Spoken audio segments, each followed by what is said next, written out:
While we're here, I thought it would be appropriate. We are tomorrow announcing and giving all of the Kennedy files. Thousands of pages of previously unseen files related to the assassination of President John F. Kennedy were released today. Right now, over 1,100 documents totaling roughly 80,000 pages are visible on the National Archives website.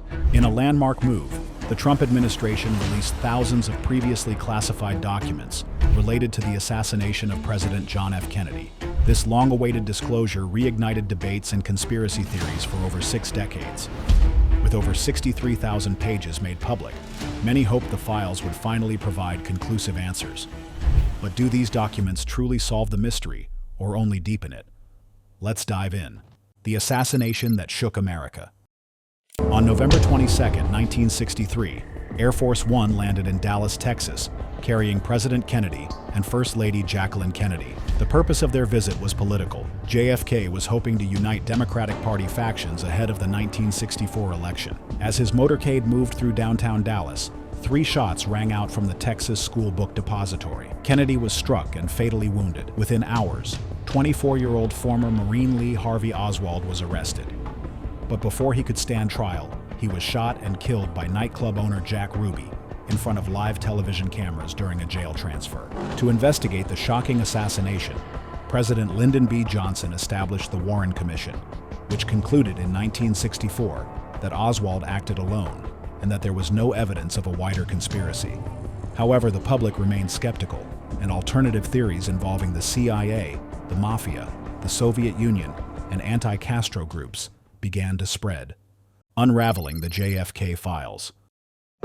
Lastly, sir, we have an executive order ordering the declassification of files relating to the assassinations of President John F. Kennedy, Senator Robert F. Kennedy, and the Reverend Dr. Martin Luther King Jr. That's a big one, huh? A lot of people are waiting for this for years, for decades.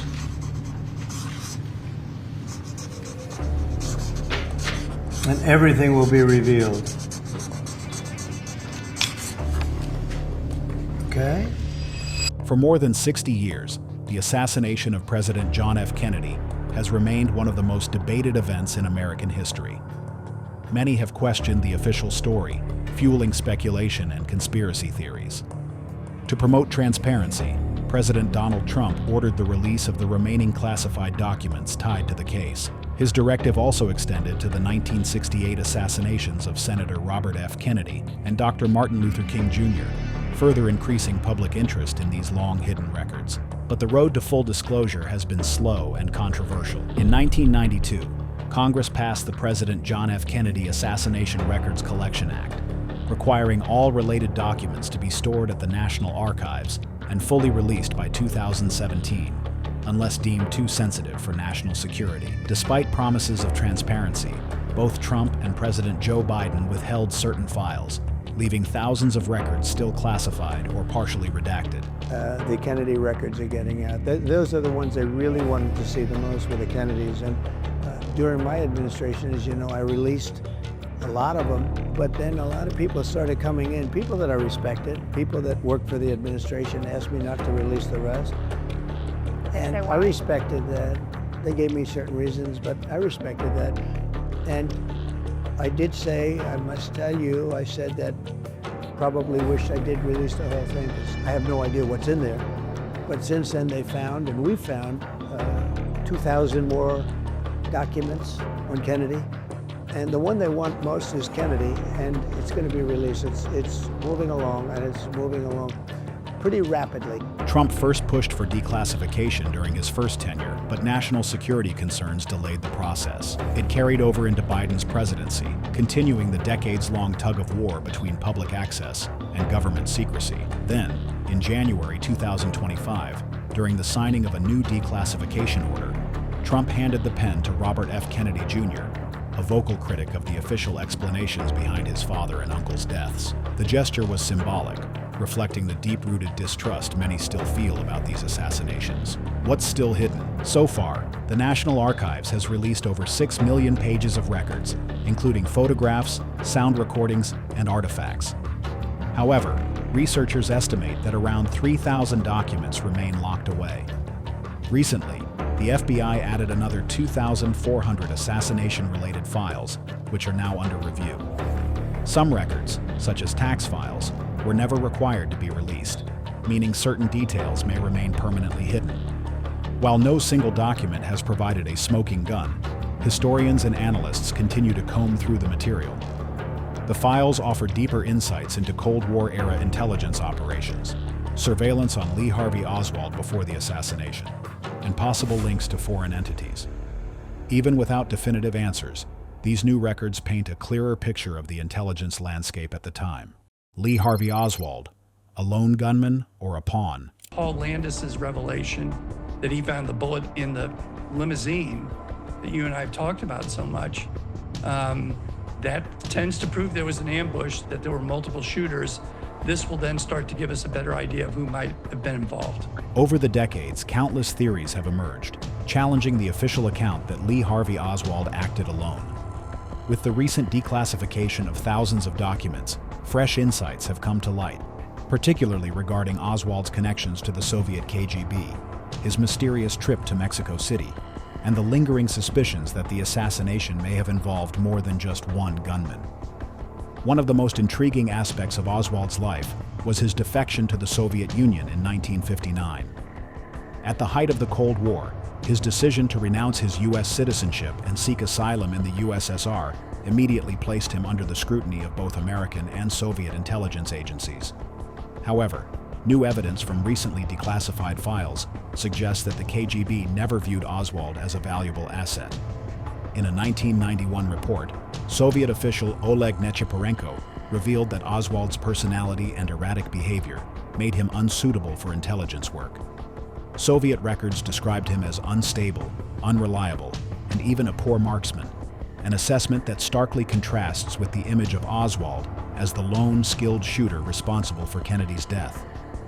If the Soviets saw no real use for Oswald, then why was he so deeply involved in events that would later shape one of the biggest political mysteries in U.S. history?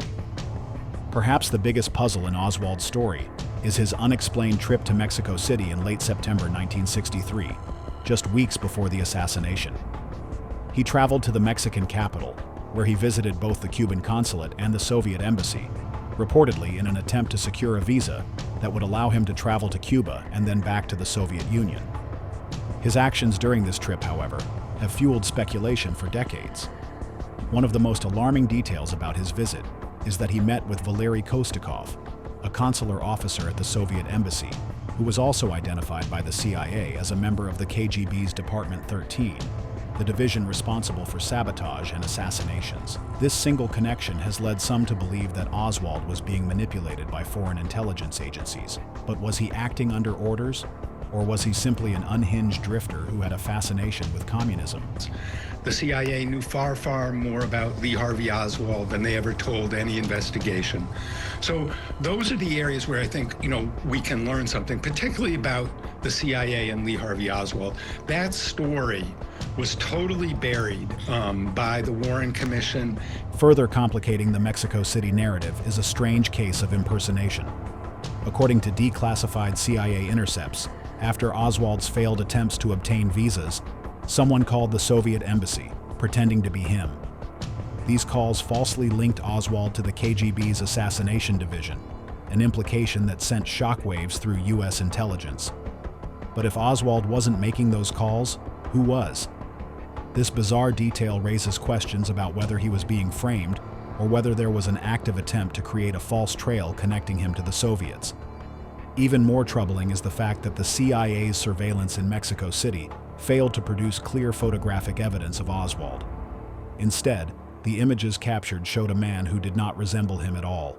Were these mistakes, or was there a deliberate effort to distort the truth about his time in Mexico? The single bullet theory. Our first investigation will be announced, but it's going to be covering on a thorough investigation into the John F. Kennedy assassination. And I can tell you, based on what I've been seeing so far, the initial hearing that was actually held here in Congress was actually faulty in the single bullet theory. I believe that there were two shooters, and we should be finding more information as we are able to gain access into the SCIF, hopefully before the files are actually released to the public. Back in the United States, the official account of Kennedy's assassination has long been questioned. particularly the controversial single bullet theory. This theory, proposed by the Warren Commission, asserts that a single bullet fired from Lee Harvey Oswald's rifle struck Kennedy in the back, exited through his throat, and then hit Texas Governor John Connally, causing multiple wounds before landing nearly intact on a hospital stretcher. Critics argue that this scenario is physically impossible, pointing out the bullet's supposed zigzagging trajectory and the improbability of it remaining in pristine condition after inflicting so much damage.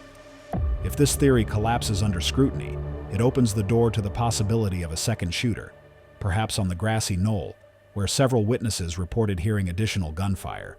Understand what's going to come out, you need to understand what's been released in recent years. And what we've learned in the last 20 years, all of it undermines the official story that one man killed the president for no reason. That theory is no longer tenable. It's not factually supported. The doctors in Dallas who tried to save Kennedy's life agreed he had been shot from 2 different directions. Newly declassified files further challenge the lone gunman theory. The Warren Commission's report claimed that Oswald fired 3 shots in 8.6 seconds, but fresh ballistics analysis suggests an alternative trajectory, one that raises serious doubts about the official version of events. Some of the most intriguing revelations come from witness testimonies that were previously suppressed. Several witnesses described seeing movement and even smoke rising from the grassy knoll, an elevated area near the motorcade's path. More disturbingly, declassified documents suggest that government agents pressured certain witnesses to stay silent or alter their statements. I think that the main thing is that when Paul Landis found the pristine bullet behind where Kennedy had been sitting and Jackie had been sitting, it showed that that bullet had only gone superficially into his back and that it fell back out. That means that the bullet didn't go through him into Connally, which is the official version. And, one bullet caused all this damage, which nobody ever believed. The problem is Kennedy gets hit, and within a split second, you can see that Connally gets hit. So there's not enough time for Oswald, who has a bolt action, to shoot about 3 seconds, load and shoot again to hit Connally. So there had to be multiple shooters. And once we know that, we know that there's a conspiracy. Once we know there's a conspiracy, then the question is who was involved in it. But that evidence is pretty strong that there were multiple shooters. If Oswald didn't act alone, who helped him? Was he just a scapegoat in a larger plot? Decades later, these questions remain at the heart of the Kennedy assassination mystery. While the newly released files offer no clear answers, they continue to fuel debate over whether Kennedy's death was the work of a lone gunman or part of something much bigger. Adding to the controversy, a new investigation led by Representative Anna Paulina Luna challenges the single bullet theory, suggesting there were 2 shooters. Luna's task force is pushing to declassify federal secrets and uncover possible government cover-ups, which could change our understanding of this historic event. The CIA, Cuba, and Oswald's mysterious Mexico trip. Newly declassified files have shed light on the intense CIA and FBI efforts to manage the fallout from JFK's assassination, particularly regarding a potential Cuban connection. Given Oswald's well-documented admiration for Fidel Castro and his failed attempt to secure passage to Cuba, intelligence officials feared that the Cuban government may have orchestrated the assassination as retaliation for the U.S.'s repeated attempts to assassinate Castro. Though no definitive proof has surfaced, the CIA's relentless focus on Cuba at the time suggests a deep-seated concern about the international ramifications of the assassination. Adding to the mystery, Oswald's trip to Mexico City, where he visited the Soviet and Cuban embassies, was of particular concern to U.S. intelligence. The declassified files reveal that both the FBI and CIA closely monitored his activities, including discussions that alarmed intelligence officers. A previously classified memo even shows that a CIA officer flagged Oswald as a potential threat weeks before Kennedy was murdered. Yet despite these concerns, no action was taken to prevent the assassination. Thanks to documents released in recent years, is false.